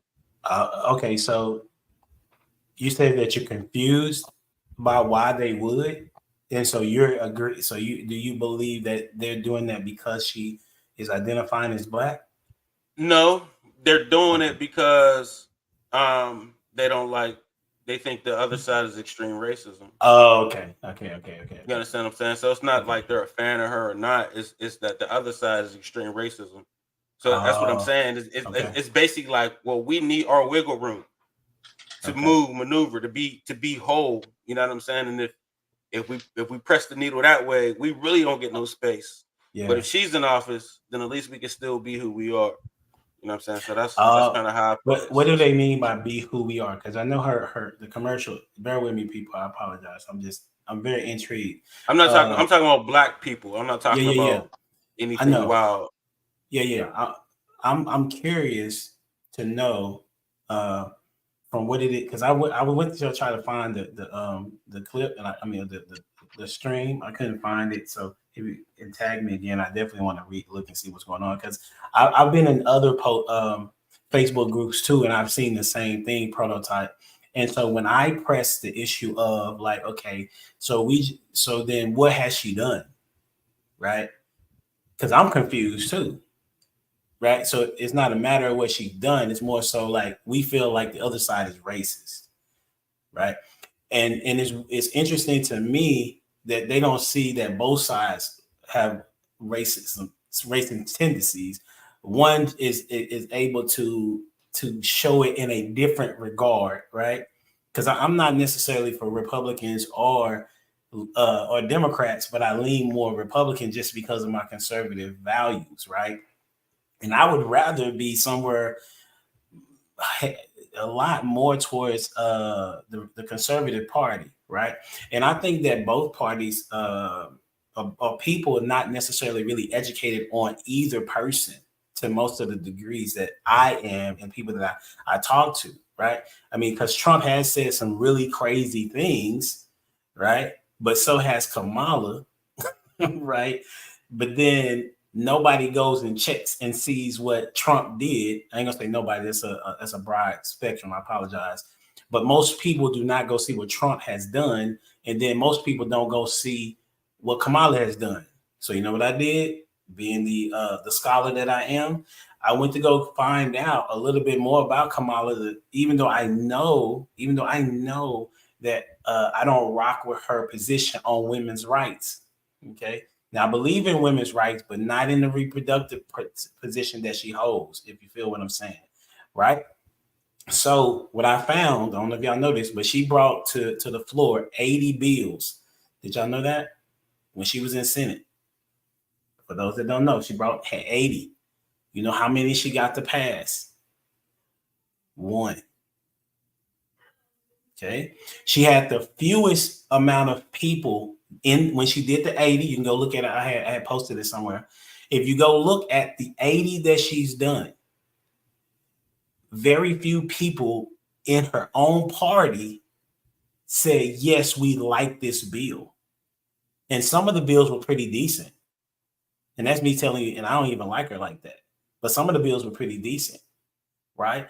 She's also known as the most liberal candidate that has ever been put on the planet. And what that means, prototype and everybody else that's, that word liberal, is that she's for whatever. Okay. There is no particular structure in which she leans to. So, and then if you go check out Trump, it is mainly about, for him, it's about the economy. How can I get money back in people's pockets? Right. And he may lean more toward the business owner. Why? Because if you go look at the studies, any one of them, if you look at small businesses, they are the ones that control and help operate what we call America. If the small business owners go out of business, then you have a lot of people unemployed, is what I'm communicating to you. So please go do your homework and don't operate based on an emotion, but go operate on some sense of common sense, right? So I think everybody got to go. Is that right on this one? No, Jamie, go. My bad, Jamie. So I was going to say that they gave us about 4 good days of Black people being on one accord on we were going to vote conservatives. It's serious. This was Black and women. Like we were on the same understanding. There was videos popping up from hood people saying that they were getting ready to vote not Democrat because something ain't right. And then 2 things happened. The lady got shot. And then they said Kamala Harris got shot, not just shot, but shot by a white police officer, which was a trigger. That was trigger. And then the solution to the trigger was Biden, you're going to remove yourself and we're going to put a Black woman that helped you win. Because if y'all remember, there was the Pearls and Chucks movement that helped Biden get into office. It was Black women, that whole sector of women, the ones right now that have just made, how much money did they raise? Almost 80 million? Is it for her? 81 million allegedly. One source said 100 million last week. Yeah. Where they came together just to make sure that the votes put Biden in office. So that's why they knew what they were doing with this power play. Because see, once Trump had gotten that assassination attempt, we were all like, oh wait, maybe we need to listen to him, right? Like we all sat back and we were like, hold on, something not right. We all woke up for a minute. And then they lulled us right back to sleep with the same triggers. And so, and then now we're at war. Because if you talk to a Black woman, she's like, we got to do this for the greater good. What greater good? What greater good? The woman sat on an interview and said, I will never do a policy just for Black people, but I'd sign one for some Asians. But it just wouldn't be right if I did it for Black people only. Does that sound right to you? What I'll do is I'll do it for everybody. But I could sign other bills for Indians. I could sign other bills for other races because that's the right thing to do, specifically with their name, with their race on it. But if you want to do it for a Black person, for some reason that just don't sound right in their spirit, which don't make no sense, right?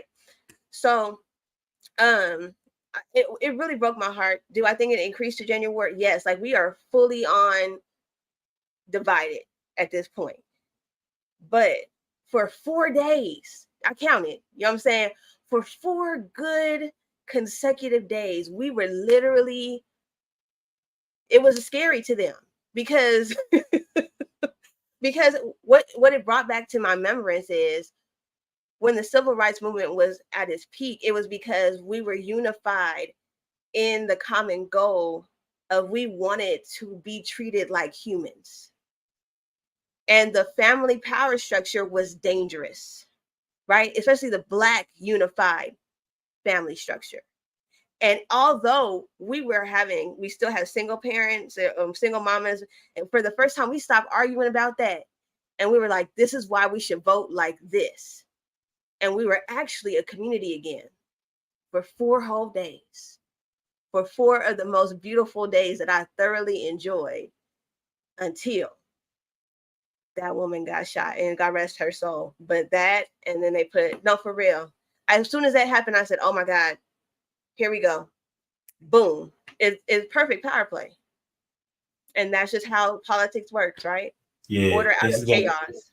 Yeah. Thank you for your take. I think it's very unfortunate because the conversation is not about why I think she's better.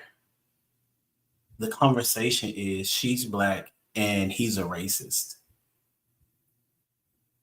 And if he is, then that's a cause for a conversation. I mean, he just said, Christians, listen, y'all should vote for me because y'all won't have to worry about nothing after that, right? I didn't see the full clip, but I was like, okay, I know. I only saw it because D1 posted it, right? And I typically go look at the whole clip, right? The goal is power. The goal is to maintain power. The goal is to make sure the way that they get power is for there to be division, right? And so I would say they're doing a phenomenal job, right? I liken it to I got you. My bad, lost. Yeah, I liken it to Hitler because Hitler had a phenomenal game plan and he executed it well, right? And to the detriment of lives that didn't have to be lost. On you, sir. Thank you, sir. I didn't even do that on purpose, but that was so dope. Right. Listen, check this out, man. If we want a more accurate question, it says, has the nomination of Kamala Harris increased the gender war? I would actually have to move the timetable back to COVID. Okay. And I think COVID really shone a light on a lot of the foolishness that preceded leading up to that point. Now, if you look at before and after KS, I think what happened was guys started to realize, we don't have to take none of this stuff.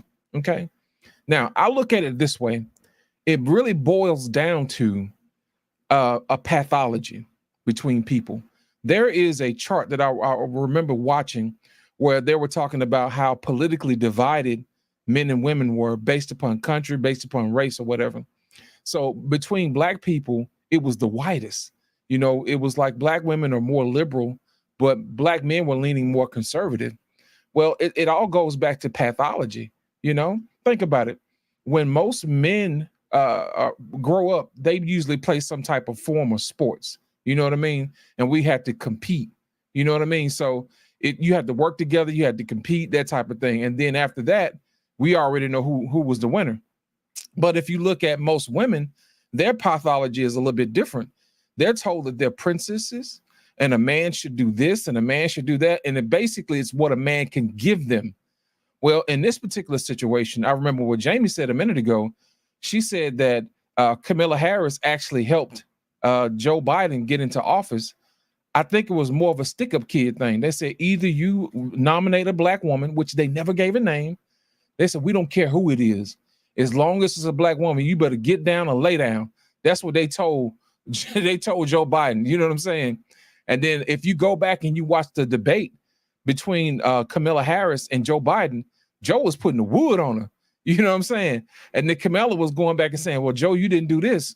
If you get a chance, y'all go back and watch that debate, and you'll get a real honest answer of what they really think about each other. Because Joe really didn't want her to be honest. But Joe had to play the game to keep going to get done what he needed to get done. And that's not the first time that's ever happened. There's been other situations where in the Republican Party, they told some of these other presidents, hey, you're going to have to take so-and-so as your vice president. Like Bush the first, they told him, you're going to have to take Bob Dole. Bush didn't like Bob Dole for real. They pushed him on him. But if we don't do our research, then we would know. So I think that to answer the question, did the gender war spark this thing? I think it happened a little bit earlier, but I think what happens is the pathology of men have wised up to a lot of the games that some of these women play. And what happens is they like, oh, okay, I see what it is. So they start to develop a more autonomy to their own thinking versus having to acquiesce to their woman. If you think about it, most guys are set up and say, well, I vote the way my wife vote. But these new guys, they don't want to hear all that. You know what I'm saying? They're going to vote their own best interests based upon what's good for them. And if you think about it, if you listen to Kamala Harris, now that these guys are listening and watching women with fresh eyes, she'll say, well, I'm the first black this, black that, and da-da-da-da-da. And at the same time, she never said that she was black. Anytime she's outside of mixed company, she'll say, I'm the first Indian. I'm like, well, wait a minute. You look like a sister. You went to a sister school. You know what I'm saying? You dressed up. You put on the sister costume when it came time for us to vote for you. You know what I'm saying? And most guys already know that's dishonest and that's cheating. And guys don't like cheaters. You see what I'm saying? It's not a part of the game. So what happens is that the pathology between men and women starts to speak to itself when we start adding politics on things and we start adding policy on top of things. When women see Kamala Harris, they see black girl magic. You know what I'm saying? That's what they see. They see themselves in her. But when men see Kamala Harris, it was like, she ain't being in. I'm like, what you doing? What you doing, player? You know, you're putting brothers in jail, you're hiding information. That reminded me of this skeezer I used to deal with who lied on me and sent her brothers after me saying that I put my hands on when I didn't. You know, it's those things that guys remember that says, you know what, I'm not voting for her because she has the same mentality of these women who are entitled. Entitlement and empowerment are two totally different things. And until we learn the difference, we'll always have a divide between the gender wars. I got you, Dwayne. You got something last to say, and then we're gonna hit this last question. I got it, Proto. Yes, absolutely, I do. You know, I'm gonna go back to what Jamie said earlier. You know, after she read off the definition, she said, "But they lying. But they lying." Where Ricky at? Somebody's lying, and I agree with you, Jamie. This is why. The Democrats didn't even choose her. In 2020, they had that black girl magic to choose from. She didn't even make it to the Democratic primaries. Who knew that? Who knew that Kamala Harris did not make it to the Democratic primaries? She didn't even make it there, meaning the Democrats themselves didn't pick black girl magic. Now again, they love the minority, right? Except for whenever it comes to voting for them. In this instance, I'm just saying, the women, they love the women, and she's not white, but they did not choose her in the Democratic primaries, in her own race. She didn't even make it to the finish line for the primaries. That's something. So I lost. It was like you said it was a stick up, and Joe didn't want her. It wasn't just Joe that didn't want her. It was the Democrats that didn't want her. Now, the beautiful thing about it, though, is guess what? They will use you and abuse you whenever they need you for a particular agenda. And what a particular junction we are at. And you notice, by the way, it wasn't after they tried to kill Trump that Joe Biden temptation slid out the way and Kamala Harris temptation slid in. That's just an observation. And you know what, Dwayne? It's if you think about it, it's nefarious. Because the first time they told Joe, get down or lay down, you're gonna have to pick her because she's a black woman. And now they did the very same thing and said, hey, look, Joe, lay down or get down, and we're gonna slide her in. And they didn't even have an open convention to vote her in. She just picked up the phone and said, Joe said I was next. Can I get your support? They didn't even look around to see who did what. If I were a black woman, I would be offended.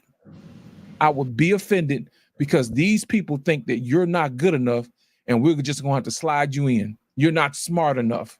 You know what I'm saying? You're not bold enough. You're not creative enough. But you know, we can just go ahead and slide you in there and we can say you the first. Just do what we tell you to do when you get in office. You understand what I'm saying? But you know what? Most men know a sneak play when we see one. And they're not putting up with that. So Dwayne, you're absolutely correct. They did not like her, and a lot of people didn't like her. And that's the main reason why they didn't have an open convention for the Democratic nomination for the president of the United States of America. It's nefarious. Man, this is insane. I'm looking at your post, Proto, and it is interesting on the post for sure, and why they say they're voting. And like you said, it's all connected to race. Most of the ones are not saying she's qualified, right? And she was in the Senate. You know what I'm saying? That's crazy. All right, but nevertheless, that's what I was reading on. Like, this is the last question.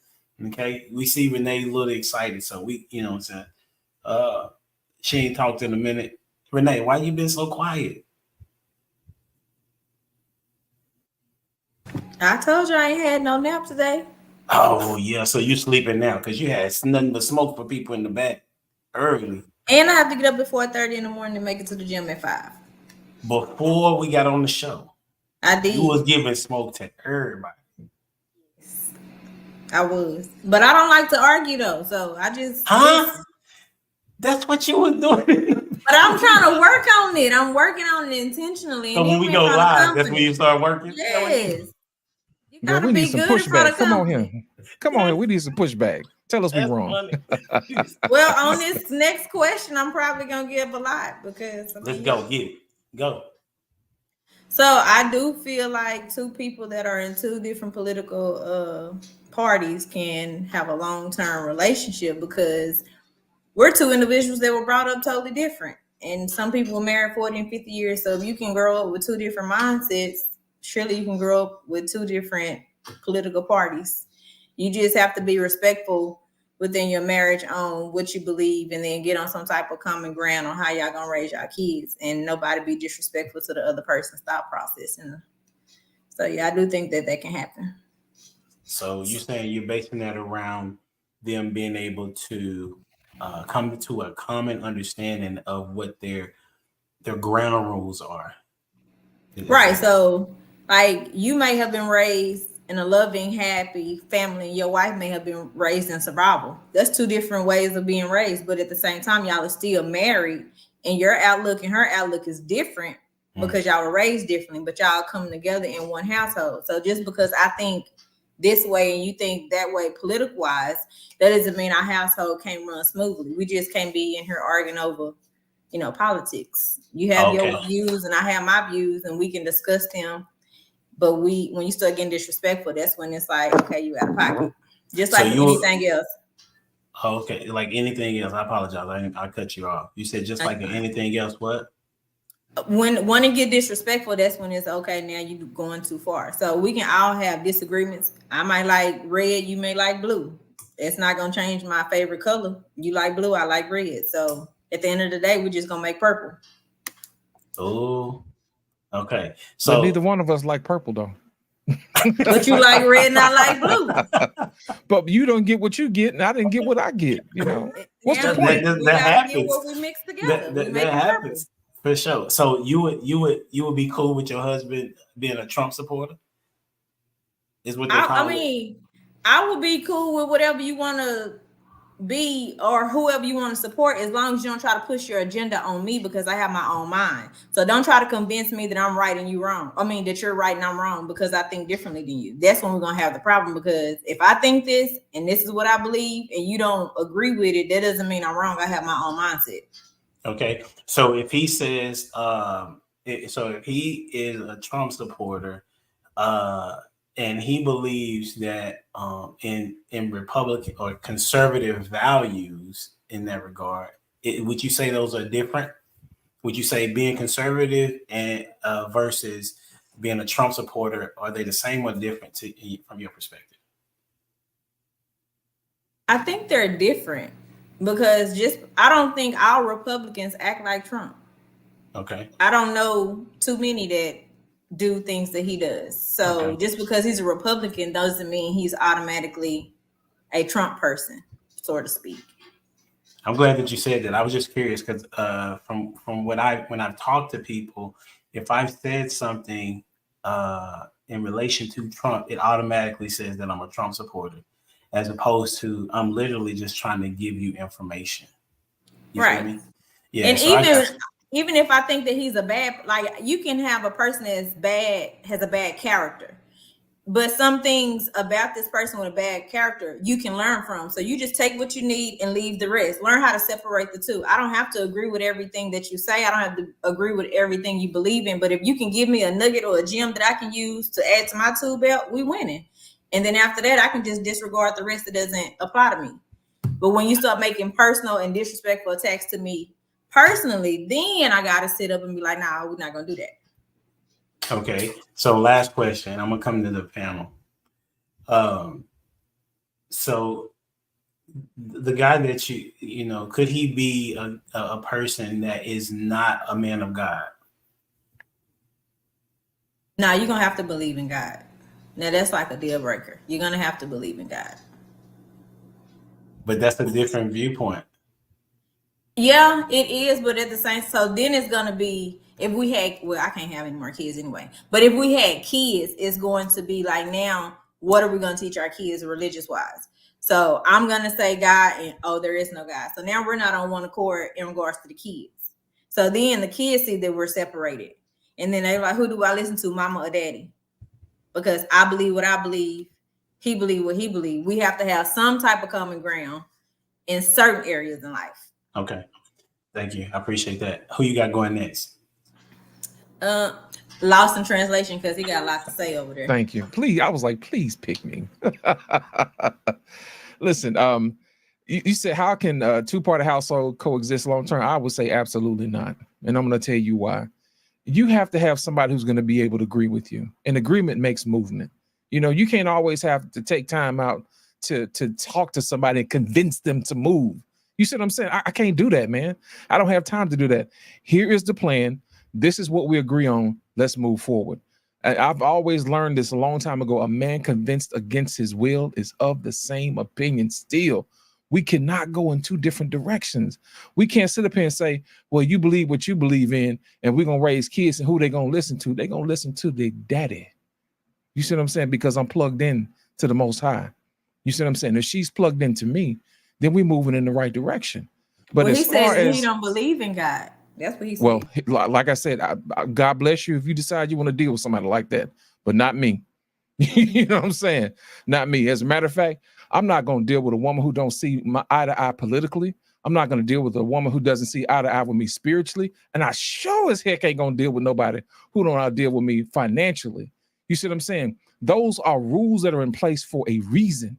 You see what I'm saying? So my whole thing is this: when people say, can they exist? The cute liberal answer is, oh, yes, everybody can respect everybody's blah, blah, blah. In practical reality, that does not work.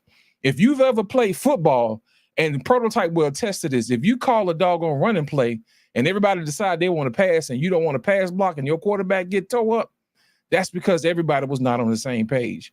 That's the reason why you have to know the snap count. You have to know the formation. You have to know the down and distance and how much time is left on the clock. That is something that is agreed upon when we break the huddle. You see what I'm saying? You block this person, you block this person, you get open, we're going to score a touchdown. We all win. But if you decide you want to do something that's completely different and we lose, we all lose, not just you, not just me. And as far as this whole thing about people being disrespectful, we got to stop painting that narrative. I got to go ahead and break the fourth wall like Deadpool on this because that's my favorite movie. But my whole thing is this: don't paint the most negative picture just so you can prove your point.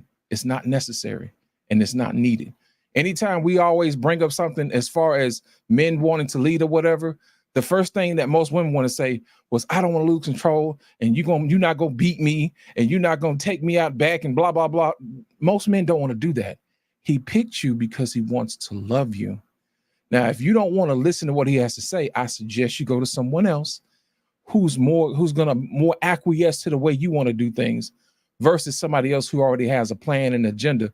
Most men are just looking for somebody to agree with them so they can definitely make progress and move forward. That's the only thing that holds Black people back. It's fear and lack of knowledge, and that's it.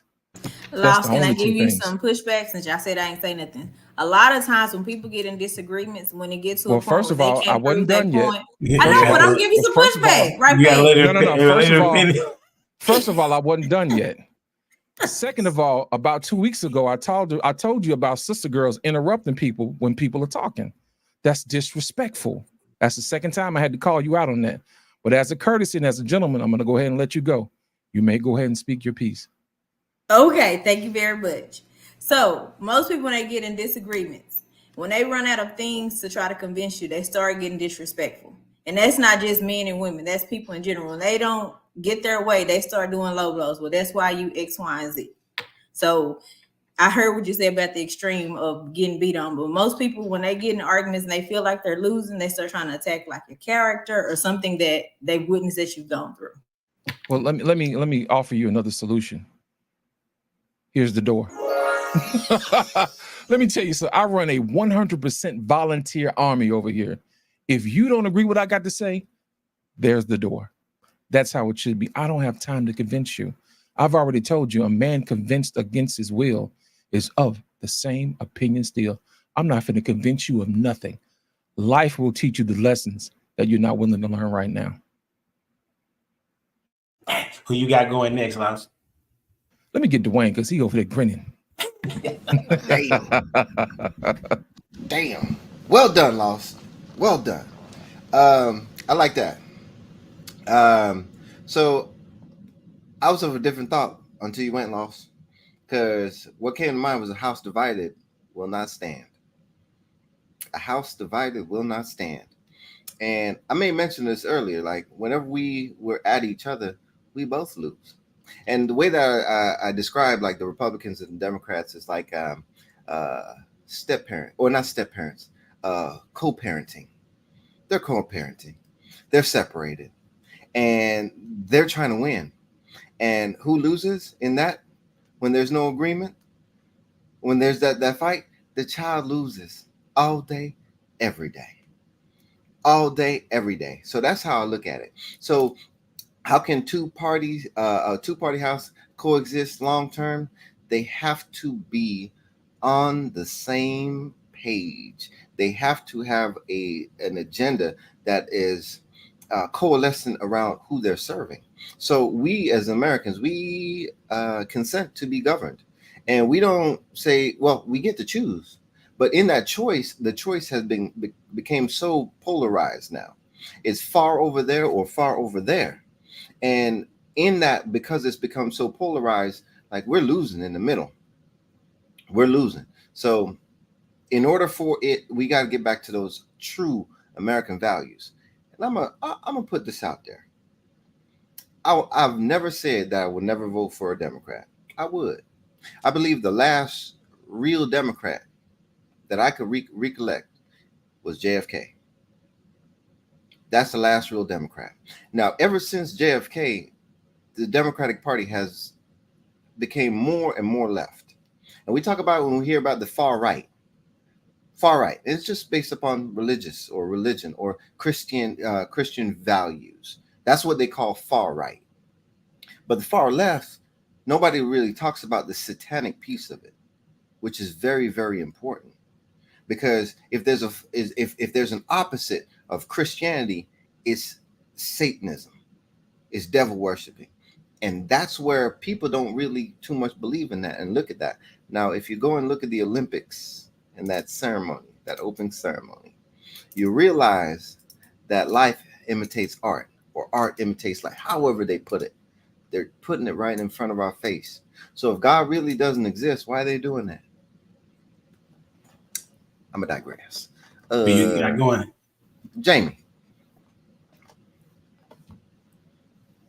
I'm excited for this question because, like, that's why I had notes. So you put on there coexist, and like if I'm getting married, I really do take what the Bible says that the two flesh become one, right? It also says, can two walk together except for they agree? You feel me? And then, right? And then I had can a house divided stand? I have all of these sitting right here. And it also says in James 1:8, which was my favorite scripture, is a double-minded man is unstable in all his ways, right? I don't want to coexist with my mate. I want to be one. When I become one with you, that means we're in thought process with our renewed minds in Christ on one accord. So I don't want to argue with you about who we're going to put in office because it's a we thing. It's a we thing. I take on your last name, right? I represent you. We represent each other. So when I leave the house, it's safe to say that I'm going to operate under this type of function because this is our household.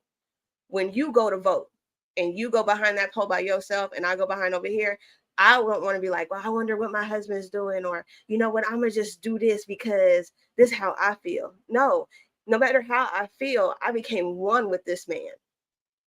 And we are a unified front against the common problem.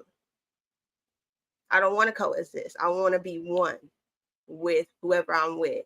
And so, yes, when I told my son this, I said, son, I asked him, I said, do you think politics should matter in a relationship? And at first he said no. And I said, oh, son, no. Politics should matter. She said, oh, no. Yeah, because y'all last week, y'all talked about testing somebody and trying to figure out who they are. Do you want to know how you can really figure out how somebody is? Bring up politics and religion in your first conversation. You're going to see some agitation come. You're going to see a little attitude. You're going to see a shimmy. You're going to say, and that's all you need. That's all you need. You don't need nothing else. You just seen all the seasons in one conversation. Bring up those two subjects. And then there won't be no another date. You feel me? Like, I hope that you ate real good, but I will never call you again, ever. You feel me? Never talk to you again. We have nothing in common. And I'm not fighting with you in my house. Because I will go to the Lord on my husband. Like, my husband about to vote liberal. Lord, do you see this man? Do you see this man? You put this man with me. And he about to put us in danger. That's, you know what I'm saying? Like, I'm that dramatic. I will go tell God on you, right? And so we're not doing that. I'm not doing that. I'm gonna do it for, like, I know you got to do it when they make big financial decisions, and you know they have to do something stupid. Instead of going to the man and trying to tell him what to do, you go to the Lord. But I'm not trying to worry about that all the time. If we have the same renewed mind, you're gonna go to the Lord first before you make those type of decisions in the first place. You see what I'm saying? So I don't want to coexist with nobody. I want to be one, and I don't have to worry about it. Like, my man got it. My husband. Dope. You feel me? My husband over here, he got it. So he's good. Go to the Lord on my man. Yeah. Go to the Lord on my man. I'm telling. Quick. I'm telling I'm telling my daddy on you, my guy. Talk to him in the dream, Lord. Who you got going next? Robert didn't go. And Prototype had one. Okay. Neither one of them. Let's get it. First of all, Jamie, you a snitch. That's the first thing. Straight up. I don't need nobody telling on me. I ain't no child. No. Real quick, man. I'm just gonna say, you can coexist until you can't, and you know that's just what it is. Because you know you say, oh, you Republican, oh, you Democrat. Okay, cool. Until I start talking about whether you should keep your baby or not.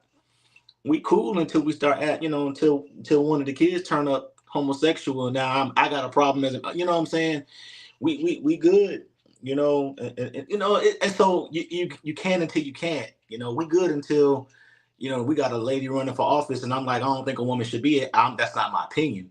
But like, what if a man comes in the house and says that, and you don't even really want to vote for her, but because he said he don't think a woman should be a president, now y'all beefing. You know what I'm saying? So I think you can until you can't. And then was one thought you said something about having your own thoughts. This I'm gonna tell you right now, all the men they're not co-signing with my thought. This is my own independent thought. Tell my old lady all the time, what you think is valid, but it ain't always relevant. And so, and I mean that to say, you know, we talk about he that finds a wife finds a good thing and obtain favor. And I always like to tell people, you ain't the favor, but wisdom is. You ain't the favor, but vision is. You ain't the favor, but strategy is. You know what I mean? And so when we're together, you know, there are certain spaces where I'm not going to bed and we disagree. We're not agreeing to this. We are going to agree on this because I'm the type of person that we don't agree. I'm wake up at 1 o'clock in the morning and be like, so you really didn't like that pizza? Like, you really didn't like that movie? Like, for real, hold on. You really think, you know what I'm saying, that we should be okay with this? I'm that kind of dude. I ain't going to snitch on you, but I am going to wake up in the middle of the night and be like, yo, so we really, you know what I'm saying? Nah. And so now we have to have a fight. Now we got a tug of war. Now we having gender wars, as we talked about earlier today. All because you say you want a man, but you don't want me to lead. We already don't agree. You see what I'm saying? So we can until we can't. I'm done. Prototype, what you got, Doc? Ain't there somewhere in the Bible that you should mix like God and politics or something? I don't know. I look at this like sports and not religion. Like, you can't, I'm a Christian, you can't be a Muslim for sure. But politics, I mean, look, I like the Steelers, you like the Bengals or the Bills. Nah, I ain't gonna say the Bengals, nobody in the division. But if you like the Chargers or something like that, I'm not tripping. You know what I'm saying? Like, I'm good. Like, how you change your options? My God. If you can. He knew. He's right. He's right. My bad. I'm wrong for interrupting, but no, I mean, I'm just saying, like, no. If I'm a Steelers fan, I mean, if you like you can't like somebody in the division, then we might have a problem. But you like somebody outside of the division, we good. You know what I mean? So, no, I really like this. It really ain't that big of a deal for me. Like I said, it's not God for me. You know what I mean? God is a different frequency. That's a whole other thing. Politics, it is what it is, man. I mean, now when it comes to the local stuff, and we're trying to get some stuff done with schools, you know, I said that before. Like when it comes to local, you know, legislation and like that kind of stuff, this stuff is what we're going to experience on a day to day. But who becomes president? I don't know. That's what's up. I appreciate your perspective, Proto. It's been real. It's been dope as always. And I appreciate y'all time because y'all could have been anywhere and y'all chose to hang out with your boy. Hey, don't forget to check out these people on all their platforms. Renee, where you be at? On Instagram at Renee2Henry and Facebook Renee Henry. That's a bit. Robert, on you. IG, give me a second podcast. I'm making a comeback, y'all. Appreciate y'all. Had a good time tonight. For sure. It's me, Jamie. You can find me on Facebook, Instagram, and YouTube at Jamie Radiance Forehead 7. So thank you guys. This was good. I had fun. 100. Dwayne. Yeah. Hey, DwayneJonesPhotography.com. Other than that, you can catch me on mute. The Humble Dad Show. Monday nights. Wow. You can catch me here on YouTube on Lost in Translation Podcast and also on Instagram and TikTok as well too. And Jamie, make sure you get something to eat, dog. You'll like your time. I care about you. You know what I'm saying? I want you to eat. Go ahead, Prototype. Go ahead. I'm gonna just throw this out there real quick to Dwayne's comment. One thing about me, I'll never wear another man's name on any part of my body. It ain't a name. It's MAGA. I don't even wear people's jerseys. Like all the jerseys I have got Prototype on them. Like, you know what I'm saying? Like, I don't know if y'all noticed that, but if you see me with a jersey on, it says Prototype. You know what I'm saying? I can't even wear another man's name on me at all. But yeah, man, Prototype Dad Tuesday, man, and tomorrow we're talking about how did black men come up with this elitist mindset? You know what I'm saying? So Repeat that one more time. Repeat that one more time. How did black men come up with this elitist mindset? What time is that? Let them know. 9 p.m. Eastern time. So I guess if y'all Central is 8. And y'all can. That's a bet. That's a bet. And you can catch me here, Humble Dad Podcast. It's been real. It's been fun. Appreciate y'all, man. Until next time, we out here. Deuces.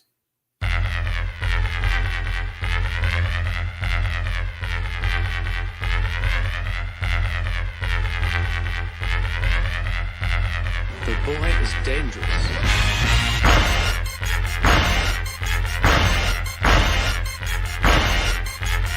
Bad feeling about this. You don't seem to understand something.